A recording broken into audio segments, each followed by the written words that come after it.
नमस्कार, मैं श्यामगिरी। आप देख रहे हैं टीवी टीएफडी इंडिया। टीवी टीएफडी इंडिया में आप सभी दर्शकों का स्वागत है।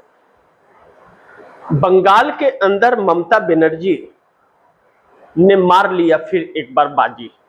कहते हैं कि सच का ऊपर वाला भी साथ देता है। ममता बनर्जी का भी साथ ऊपर वाले ने दिया, लेकिन ममता बनर्जी के सांसद और विधायकों को जिस तरह से तोड़ा गया था और जिस तरह बंगाल के अंदर आतंक दिखाने की कोशिश भारतीय जनता पार्टी की गई थी, आखिरकार मुंह की खानी पड़ी और मकसद कामयाब नहीं हुआ। अब बंगाल सबक सिखा देगा लगता है भाजपा को अच्छे तरीके से, क्योंकि जिन विधायकों को तोड़ा गया था उन विधायकों का ममता बनर्जी के खेमे में आने का सिलसिला शुरू हो गया और जिन सांसदों को तोड़ा गया था उन सांसदों से भी सिलसिला शुरू हो गया और नोटिस जारी हो गया। अब या तो पूरी तरह से सभी सांसद वापस आ जाएंगे या तो सहिष्णुता चली जाएगी। अब 362 सांसद जो इकट्ठा करने का एक भारतीय जनता पार्टी ने षड्यंत्र रचा था, वह अब पूरा नहीं होगा और उस पर उन उम्मीदों से भाजपा के पानी फिर गया। इसीलिए मैंने कहा कि सच के साथ तो भगवान भी खड़ा होता है। कहां एक तरफ अमित शाह 362 सांसदों के जुगाड़ में मारे मारे फिर रहे हैं इधर से उधर, और कहां दूसरी तरफ जो इकट्ठे कर रहे हैं वहीं से खसकना शुरू हो गए। अब यानी कि दोनों इरादे भारतीय जनता पार्टी के खुल करके सामने आ गए कि कितने भ्रष्ट और कितने लोगों को दुश्मन समझती है और कितना षड्यंत्रकारी है। लेकिन अब 362 तो छोड़िए, सरकार बचेगी क्या, सवाल यहां आकर के खड़ा हो गया। ममता बनर्जी के 20 सांसदों में से 4 सांसद ममता बनर्जी के पास अब तब वाली परिस्थिति में है जाने के लिए। 3 ने तो साफ मोदी को समर्थन देने के लिए इनकार कर दिया कि भाजपा को हम समर्थन देंगे, और विधायकों में वापस कुछ विधायक चले गए। और अब यह इतना उल्टा पड़ेगा कि जिन विधायकों ने वापसी की है ममता बनर्जी के पास, उन्होंने कहा कि हमसे झूठा कहा गया, झूठ बोला गया और पेपर पर साइन कराया गया। कहा गया कि मैं तो दीदी के पास ही हूं, हम सब दीदी के ही पास है, और बाद में पता चलता है कि अलग वोट कर लिए पेपर में साइन कराने के बाद। तो एक 420 और फ्रॉड का काम भी हुआ। तो भारतीय जनता पार्टी इसमें भी फंसेगी कोर्ट में अब, और यह साबित हो गया तो स्पीकर भी फंसेंगे और सीएम भी फंसेंगे। यानी कि भारतीय जनता पार्टी के काले चिट्ठे को ममता बनर्जी ने उजागर कर दिया। बंगाल की जनता को भी यह पता चल गया कि ममता बनर्जी के साथ भाजपा ने क्या किया। और अभी हाल ही में एक लोकल चुनाव के अंदर भी ममता बनर्जी का जलवा जारी रहा। भारतीय जनता पार्टी को मुंह छिपाने की जगह नहीं मिली। ऐसे में ममता बनर्जी अब एक मजबूत स्थिति में आनी शुरू हो गई है, जो भारतीय जनता पार्टी के लिए संकट पैदा होगा। अब इस बीच नीतीश कुमार भी जोर का झटका दे दिए मोदी को। अब मोदी ने यह कल्पना नहीं की थी बिहार के अंदर छात्र सीएम घेराव कर रहे हैं और वाटर कैनन हो, लाठीचार्ज हो, सब कुछ हथकंडे अपनाने के बाद भी छात्रों को भगा नहीं पा रहे। और अब इतना उल्टा पड़ रहा है कि अब शिक्षा मंत्री का इस्तीफा मांगा जा रहा था, अब सीएम का इस्तीफा मांगा जाने लगा। आंदोलन समाप्त होगा इतना जल्द या अब नहीं कहा जा सकता। यानी कि बिहार का आंदोलन छात्रों का अब एक नया पुल पकड़ता हुआ नजर आ रहा है। इस बीच बिहार के अंदर जो परिस्थितियां और हालात बन रहे हैं वह मोदी सरकार के खिलाफ। एनडीए गठबंधन के सहयोगी दलों में कोई कुछ तो नहीं बोल रहा है, चाहे चिराग पासवान हो या जीतन राम मांझी, उपेंद्र कुशवाहा हो, लेकिन नीतीश धीरे धीरे पलटना शुरू कर चुके हैं। यानी कि नीतीश कुमार अपना खेल खेलना शुरू कर चुके हैं। नीतीश कुमार ने अपनी पार्टी को नंबर 1 पार्टी बना दिया।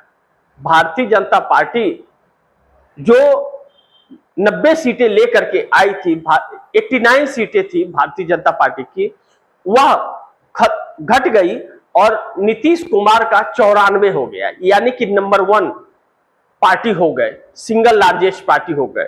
क्योंकि असुद्दीन ओवैसी के AIMIM के 5 विधायक नीतीश कुमार के साथ और बहुजन समाज पार्टी का भी 1 विधायक नीतीश कुमार के साथ, IP गुप्ता भी नीतीश कुमार के साथ आने की तैयारी में है, यानी कि 92 विधायक हो गए नीतीश कुमार के पास और भारतीय जनता पार्टी के पास कम है।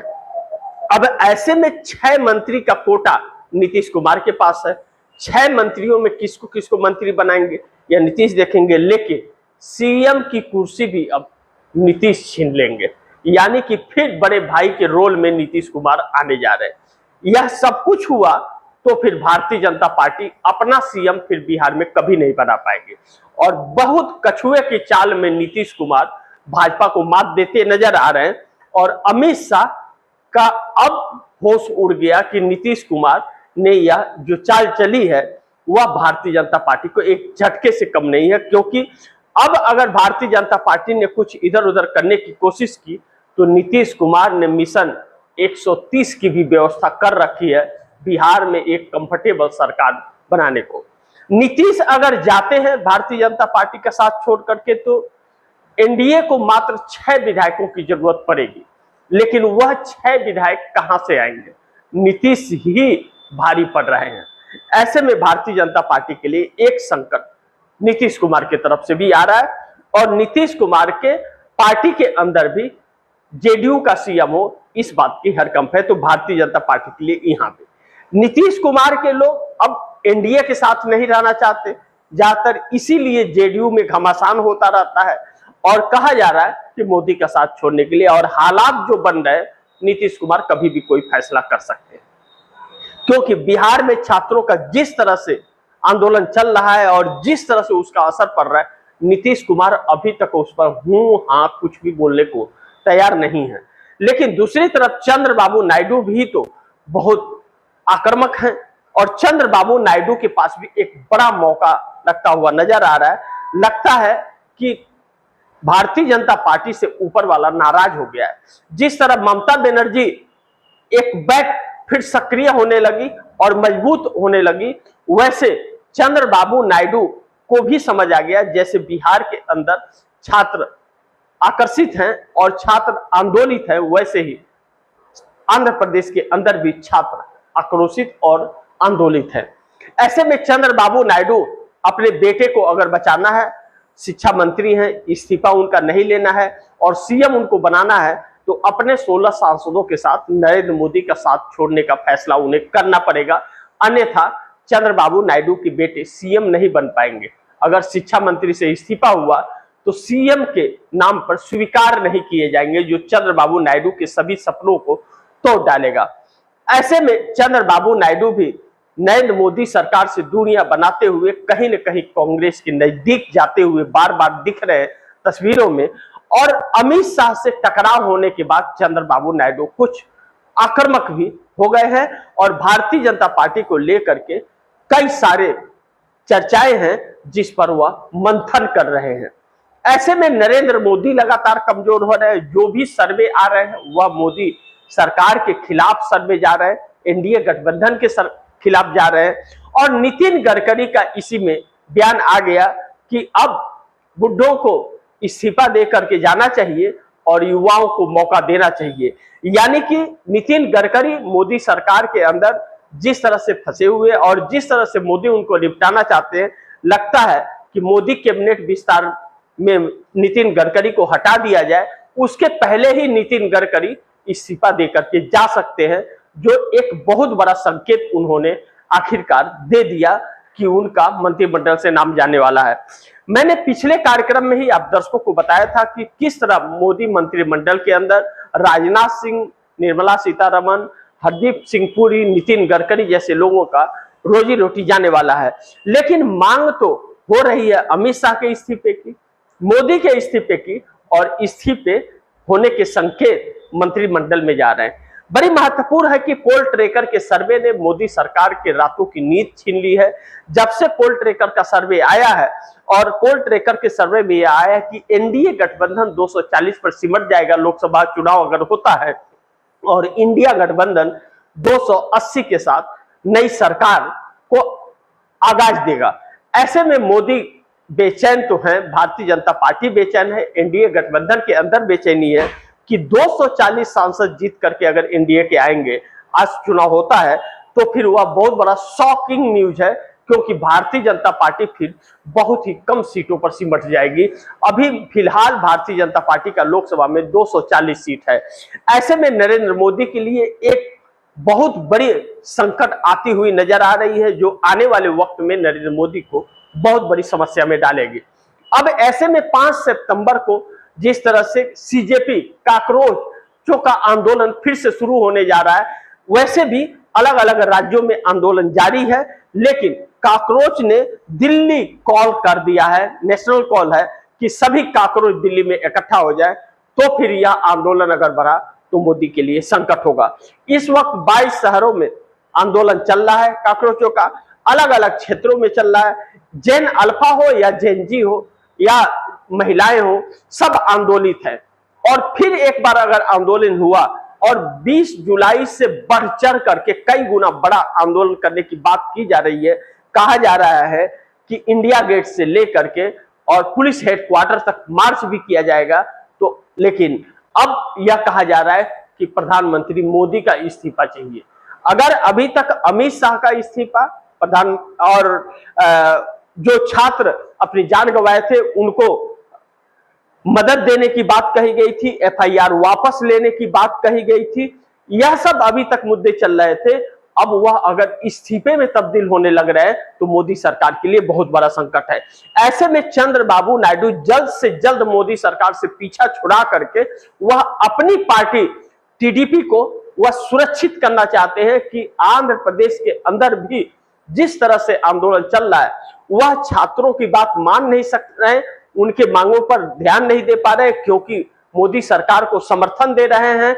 ऐसे में अगर मोदी सरकार से समर्थन उन्होंने वापस ले लिया तो फिर उन्हें अपने बेटे का इस्तीफा भी नहीं लेना पड़ेगा और उन छात्रों की मांग को भी मान सकते हैं और छात्रों की मांगते ही वह फिर उनकी पार्टी का जनाधार बढ़ जाएगा, विश्वास एक हो जाएगा। जैसे झारखंड के अंदर इंडिया गठबंधन की सरकार है, जैसे ही हेमंत सोरेन ने मान ली युवाओं की, छात्रों की, राहुल गांधी के कहने के बाद, खत लिखने के बाद, तो हीरो बन गए हेमंत सोरेन।